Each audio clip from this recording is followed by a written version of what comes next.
ময়মনসিংহ জেলার মুক্তাগাছা থানার ৭ নং গুগা ইউনিয়নের কালীবাড়ি বাজারে বৈষম্যবিরোধী ছাত্র আন্দোলনের বাজার মনিটরিং টিমের লোকেরা কালীবাড়ি বাজারে বিভিন্ন দোকান পরিদর্শন করেন। কাঁচা বাজার, মাছ বাজার সহ বিভিন্ন দোকানের জিনিসপত্রের দামের ব্যাপারে খোঁজখবর নেন। পরে তারা হ্যান্ড মাইক দিয়ে ঘোষণা করেন যে গরুর গোশত ৬৫০ টাকা কেজি দরে বিক্রি হবে।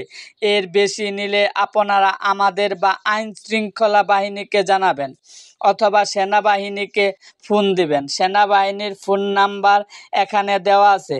আর খাসির গোশত ৮৫০ টাকা কেজিতে বিক্রি হবে, অথচ বিক্রি হচ্ছে ১১০০ টাকা। মনিটরিং টিমের সদস্যরা গোশতের দোকানিকে বলেন, ৮০০ টাকার বেশি গোশত বিক্রি করা যাবে না, আপনার বিরুদ্ধে অনেক অভিযোগ রয়েছে।